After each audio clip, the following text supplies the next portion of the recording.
June 16, 2025, alas 4 ng madaling araw. Ako ay gumising para mag-asikaso, maghanda para sa aking dalawang binata, incoming grade 7. Since kindergarten, ako po talaga nag-asikaso hanggang sa ngayon para mas mabilis at mas gusto kong magising ng maaga dahil para mas malusog ating katawan. Ito nga, ako nag-asikaso, sasangag ng aming ng kanilang aalmusalin dahil sa dami ng bahaw na ako nasayang ko kagabi. Maraming bahaw, nasangagin ko lahat. Ito ay aking lagyan lamang ng sibuyas, tapos asin, tapos pampalasa. Hindi ako naglalagay ng bawang, yan lang talaga, maliban sa ibang pagluluto. Pero sa pagsasangag saka pagluluto ng ampalaya, hindi ako naglalagay ng bawang. Kanya-kanya naman tayong technique yan. So mas masarap kasi pag ano lang, sibuyas, may nalasan ako matamis. So ito, sasangag tayo, at pag ito natapos ng sangag, gigisingin natin ang ating mga binata.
Sinangag, labahaw, gigising natin ng mga binata. Sila nakahubad, nakasando dahil mainit dito sa aming loob. Gigising na, andap-andap pa yung paningin, alanganin pa. Gusto pa ito mag-away yung dalawa. Ayan, gigising na yan. Alimpungatan lang, okay, nabibigatan pa sa katawan. Parang gumising, unti-unti ko na rin nililigpit itong higaan nila. Dahil may pagkalis na lilinisin ko rin yan, wawalisan. Isa uminom ng tubig, isa doon na Sasandok na kakain na. So hindi sila usually nagsasabay ng pagkain na lagi na una tong panganay. So ang ulam nila is fried chicken. Tapos sinangag, sarap. Ay, yung isa kakain na o kumakain na. Ang isa naman maliligo pa yung kapatid niya na bunso. So sila lang daw lalaki sa amin, o anak namin dalawa lang sila lalaki. So habang nagkasikaso sila, kinukumpita ako at kinukuha yung pambaon nila. So yung magkano yung baon nila di ko lang po sasabihin para kita paano. Minimum lang yung baon nila, hindi rin sila magugutoman doon kasi mamamasaya pa yan sila eh. 22 ang Bataan Port kasi pumapasok sila sa Paranaque National High School. 1 ride lang naman, 2 to 3 kilometers yata para galing dito sa amin. So ayan, kasikaso na habang ako yung nagkasikaso, nag-ulis din sila naman, kumakain-kain pa. At mamaya lang tapos na rin sila.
Isa naman magbibihis na. Ganyan talaga yan sa mukha kahit maghilamos yan sa diyan naliligo. Kasi naliligo yan sa kagabi. Bihira lang yan maligo pag umaga pagkagising. Pero yung isa, dahil kumain na siya, kakatapos na kumain, maliligo na rin yung mamaya-maya. Abang-abang na lang. Habang ito nagbibihis na itong isa, maghilamos na rin sa mamaya-maya. Hindi ko lang bibidyan. At para preparado sila. Mga gwapo itong mga anak ko na ito, ang dalawa. So yan lang yung next kaso.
Tapos yung isa, ayun, naliligo pa.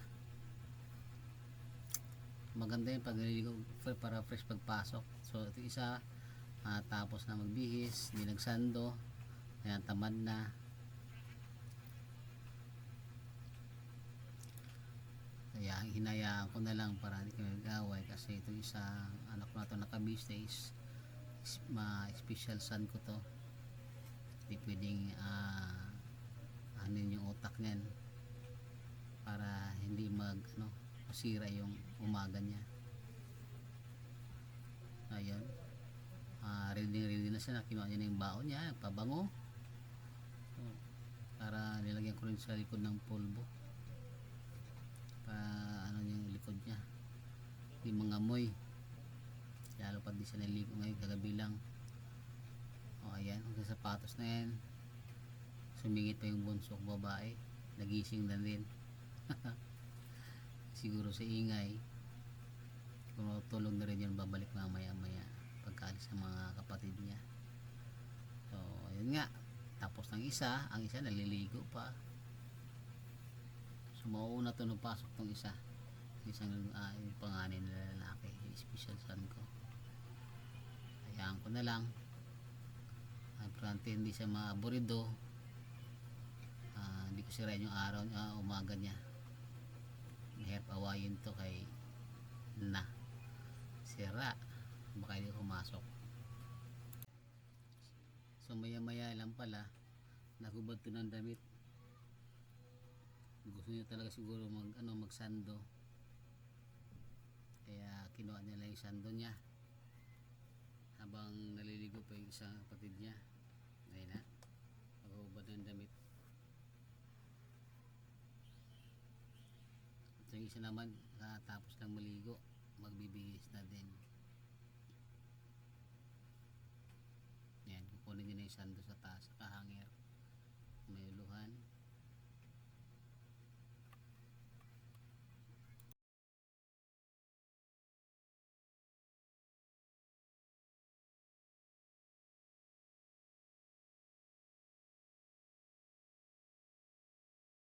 Siya magsasando na rin, kasi lang yung sinasabihan na dapat magsando kasi ang pawis, mangangamoy yung katawan, mangangamoy ang kilikili, kaya putok. Ayan, so hindi talaga sando kundi t-shirt talaga kinuha niya, which is mas better kasi kahit ako gusto ko muna ka t-shirt na lang kasi magsando. Ayan, so ayan, pagkatapos magsando, bihis ulit ng uniform, saka lalayas na, alis na yan, napasok na yan. Mauna yan sa kapatid, kasi yung kapatid niya nabibihis pa lang naman.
So ayan nga, sapatos na yan silang dalawa, pero mauuna tong isa, yung panganay kong lalaki makapagbihis, sapatos na lang naman. Sisibat agad yan. Ayan yung bag niya, hinanda ko na para pagtayo diretso agad labas, alis. Mga alis to din ng mga batang to, grabe, pero mababait naman to. Huwag lang yung huwag lang sila ma-provoke, kasi ba dito mga bata ngayon, mga bata ngayon, grabe na. Mapupusok ka, sa mapupusok. Kaya mahirap na sila bitawan. Kailangan talagang disiplina sila lagi, paalalahanan na pagpasok ay di away kundi pag-aaral para sa kinabukasan, iwasan ng gulo, iwasan ng mambuli o iwasan ng ang mabuli. Kung may mangyayari ganun, sumbong agad sa teacher para maiwasan ng gulo, iwasan ng guidance, iwasan ng lahat. Bilang magulang, nakakahiya din na nag-guidance ka. Guidance tayo, no, mga magulang, saludo sa inyo. So kailangan disiplinahin at alalahanan lagi araw-araw na mag-aaral na mabuti at umiwas sa gulo para sa kanilang kinabukasan din yan. So yan na, magbabaon na pala ng tubig si kuya.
So ayun na nga, ayun na nga, ayun na nga, ayun na nga, ayun na nga, ayun na nga. Umalis na, nagbabay pa sa camera. Okay, okay na daw.